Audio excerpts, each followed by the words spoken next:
Bonjour à tous. Nous entamons le module de pharmacologie aujourd'hui. Ce module est au programme du deuxième semestre, et je suis sûr que vous allez le trouver très facile si vous suivez attentivement avec nous. Pour notre première leçon, nous allons aborder les généralités sur les médicaments. Dans cette introduction, nous allons explorer les multiples facettes de la pharmacie, depuis son origine fascinante jusqu'à son rôle vital dans notre société actuelle. La pharmacie, terme dérivé du grec ancien pharmakon, qui signifie à la fois remède et venin ou drogue, incarne depuis des siècles la science et l'art de la préparation, de la distribution et de l'utilisation de substances pour traiter les maux de l'humanité. Cette discipline essentielle de la santé s'appuie sur une riche histoire qui remonte à l'Antiquité, où les potions et les remèdes étaient souvent associés aux notions de la magie et du mystère. Au fil du temps, la pharmacie a évolué pour devenir une profession hautement réglementée, axée sur la recherche scientifique, la préparation de médicaments et la dispensation des conseils médicaux, jouant ainsi un rôle crucial dans la préservation et l'amélioration de la santé de la société moderne. La pharmacie, aussi connue sous le nom d'officine, est à la fois un lieu de commercialisation et un art dédié à la préparation, à la conservation et à la distribution des médicaments. Définition de la pharmacologie. On peut diviser le mot pharmacologie en deux.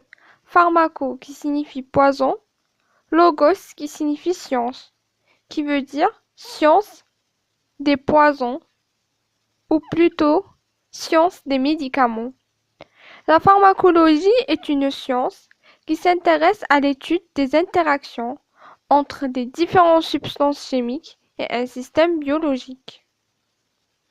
La pharmacologie est divisée en pharmacocinétique et pharmacodynamique. La pharmacocinétique, elle étudie le devenir de la substance active du médicament dans l'organisme. Donc, l'effet de l'organisme sur le médicament. Elle comprend 4 phases, se déroulant simultanément. Les phases sont l'absorption, la distribution, métabolisme et à la fin l'élimination. La pharmacodynamie traite les mécanismes d'action du médicament et leur effet biochimique, physiologique sur l'organisme. Donc, l'effet du médicament sur l'organisme. Selon le Code de la santé, on définit le médicament. On entend par médicament toute substance ou composition présentée comme possédant des propriétés curatives ou préventives à l'égard des maladies humaines ou animales, ainsi que tout produit pouvant être administré en vue d'établir un diagnostic médical ou de restaurer, corriger ou modifier leurs fonctions organiques. Pour les traitements, on trouve des antibiotiques, des antihypertenseurs, des antidiabétiques oraux. Pour la prévention, on trouve les vaccins et les vitamines. Et pour le diagnostic, on trouve des produits de contraste. Classification des médicaments. Elle se fait selon le mode d'emploi, soit externe ou interne, selon la préparation, officinale ou magistrale, selon les propriétés et modes d'action. Selon le mode d'emploi, on peut utiliser les médicaments de deux façons, soit de manière externe, un médicament externe est appliqué sur la peau ou sur les muqueuses pour une action locale, par exemple les pommades, les crèmes. De façon interne, il est destiné à pénétrer à l'intérieur de l'organisme pour avoir une action, cette fois-ci générale. On parle par exemple de comprimés, de gélules, de suppositoires. Selon la préparation, On trouve officinal. Un médicament officinal est un médicament dont la composition est codifiée dans un formulaire officiel et qu'un pharmacien d'officine peut préparer à l'avance. Il est destiné à tout le monde. Un exemple comme la bétadine et l'alcool. Magistral. Un médicament magistral est un médicament de formule originale.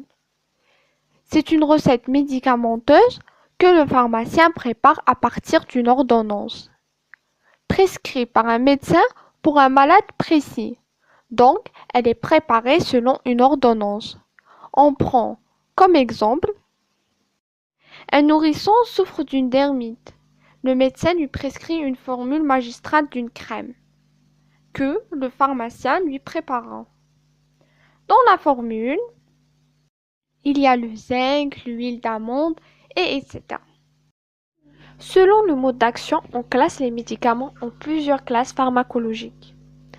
On a, par exemple, les antalgiques qu'on utilise contre les douleurs, les antipyrétiques contre la fièvre, les antihypertenseurs contre l'hypertension artérielle, les antidiabétiques oraux pour les diabétiques, les antibiotiques contre les bactéries. Composition des médicaments. Un médicament comprend une partie responsable de ses effets sur l'organisme, c'est ce qu'on appelle le principe actif, et une partie inactive, faite d'un ou plusieurs excipients. Donc, le médicament se compose de principe actif plus excipient. Le principe actif, c'est la substance responsable de l'effet thérapeutique du médicament. Elle représente le support de l'activité pharmacologique. L'excipient, ou aussi appelé adjuvant, c'est tout composé autre que la substance active. Elle est là pour faciliter l'administration ou bien la conservation du principe actif. Il peut également être un goût ou sous forme de couleur. Parmi les caractéristiques d'un excipient, il doit être inerte, qui veut dire ne doit pas réagir. Inerte vis-à-vis du principe actif et inerte vis-à-vis du conditionnement, de l'emballage, etc. et inerte vis-à-vis de l'organisme. Donc, il ne doit pas réagir sur le principe actif, ni sur l'organisme, ni sur l'emballage. C'est un conditionnement. Il représente l'ensemble des articles entourant la forme pharmaceutique depuis sa fabrication jusqu'à son utilisation, afin de garantir une meilleure protection, identification et présentation du médicament et faciliter son utilisation. On distingue deux types de conditionnement, conditionnement primaire et conditionnement secondaire. Pour le conditionnement primaire, c'est l'élément qui est en contact direct avec le médicament, exemple les ampoules, les flacons, les blisters. Les blisters, c'est la tablette en aluminium où on trouve les cachets. Pour ce qui est du conditionnement secondaire, il contient le conditionnement primaire et il n'est pas en contact direct avec le médicament. Ce conditionnement contient une notice et parfois des accessoires comme les compte-gouttes, les cuillères, les pipettes graduées. En d'autres termes, c'est le carton, c'est la boîte, et on peut avoir des éléments à l'intérieur. Cycle de vie des médicaments, Life Cycle of Medicine. Un ensemble de chercheurs vont sélectionner et cribler 10 000 molécules. Ces 10 000 molécules vont être explorées. C'est ce qu'on appelle la recherche exploratoire. Ça implique la recherche fondamentale pour identifier de nouvelles cibles thérapeutiques et de nouveaux composés chimiques susceptibles d'être efficaces contre une maladie spécifique. Ils vont faire un dépôt de brevet. Pour protéger leurs idées, des composés chimiques prometteurs sont testés en laboratoire et sur des modèles animaux pour évaluer leur sécurité et leur efficacité. Tout d'abord, on va faire des essais sur les animaux. C'est ce qu'on appelle Les essais précliniques. Tests ou essais dits précliniques sont les tests réalisés sur des cellules, tissus ou animaux, comme les souris. C'est un passage obligé avant toute étape de test chez l'homme. Après avoir vu que le médicament est efficace sur les animaux, on va faire des essais sur des humains. C'est ce qu'on appelle les essais cliniques. Les essais cliniques sont des études menées sur des patients humains pour évaluer l'efficacité et la sécurité du médicament. Ils sont généralement divisés en 3 phases. La phase 1 de sécurité, la phase 2 de l'efficacité préliminaire et la phase 3 de l'efficacité à grande échelle. Ces 3 phases, c'est avant la commercialisation, puis suit une phase en post-commercialisation. Une fois que les essais cliniques sont terminés, les données sont soumises aux autorités réglementaires comme la FDA aux États-Unis ou EMA en Europe pour obtenir l'approbation de commercialisation. Ainsi, on obtient une autorisation de mise sur le marché, qu'on appelle AMM. Une AMM, ou autorisation de mise sur le marché, est une autorisation nationale ou européenne délivrée à un titulaire responsable de la commercialisation d'une spécialité pharmaceutique après son évaluation. Donc, une fois l'approbation réglementaire est obtenue, le médicament peut être commercialisé et mis à la disposition du patient. On obtient le médicament. Même après la commercialisation, le suivi de la sécurité et de l'efficacité du médicament se poursuit. Des études post-commercialisation peuvent être menées pour recueillir davantage de données sur le médicament. Il faut savoir que la protection par brevet d'un médicament a une durée limitée. Généralement, c'est 20 ans. Quand le brevet tombe, n'importe quelle entreprise peut fabriquer ce médicament. Au final, on peut dire que le cycle de vie d'un médicament peut être très long et coûteux, et de nombreuses molécules potentielles n'atteignent jamais la phase de commercialisation en raison d'inefficacité ou de préoccupations liées à la sécurité. Cependant, lorsque les médicaments atteignent le marché, ils peuvent avoir un impact significatif sur la santé publique en traitant des maladies et en améliorant la qualité de vie des patients. La dénomination des médicaments. Chaque médicament est défini par 3 dénominations. La dénomination chimique, c'est la molécule. Elle est élaborée à l'aide des règles édictées par l'UPAC. La dénomination commune internationale, c'est la dénomination attribuée par l'OMS. Pour le nom commercial ou le nom de marque, c'est le nom donné par le fabricant du médicament. On va prendre exemple de Dolic, c'est des cachets pour les maux et les fièvres, pour les maux de tête, qu'on connaît tous. Alors dans ce cas-là, le nom chimique, c'est le N-acétylpara-aminophénol.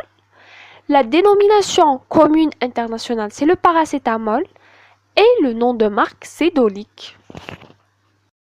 Définition du principe est générique. Souvent, vous partez vers votre pharmacien, vous lui demandez un médicament que votre médecin a prescrit. Il vous dit qu'il n'y a pas ce médicament, mais il y a un générique. Souvent, on ne sait pas c'est quoi. On ne sait pas c'est quoi la différence entre le principe et le générique. Alors, le principe, c'est le médicament de base. Alors, vous êtes une société, vous découvrez un médicament, vous le soumettez à une association pour qu'elle l'approuve, qu'elle vous donne un brevet pour protéger votre idée. Ce brevet a une durée. Dès que la durée se termine, votre médicament, il tombe dans le domaine public. Alors n'importe qui peut le générer. Alors le médicament de base s'appelle le principe. Le médicament qui est tombé dans le domaine public s'appelle le générique. Les médicaments administrés ciblent des récepteurs. Parmi ces principales cibles, les récepteurs membranaires ou intracellulaires, les enzymes, les acides nucléiques, les molécules de transport et les canaux ioniques. Le circuit du médicament dans l'hôpital. Le premier maillon de la chaîne, c'est la prescription des médicaments. La prescription se fait par un médecin. C'est un acte médical. Il se concrétise par la rédaction d'une ordonnance. Cette ordonnance va aller vers l'officine où il se passera la dispensation des médicaments.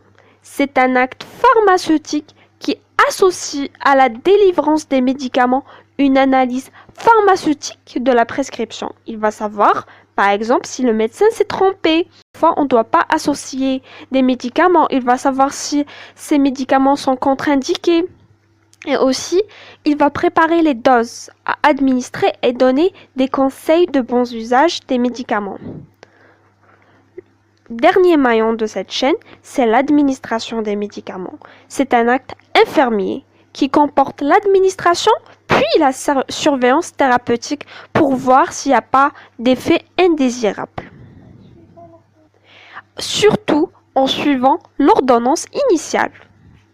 Voilà, c'est ici que se termine la vidéo. Généralité sur les médicaments. On se voit dans une prochaine vidéo. N'hésitez pas à vous abonner.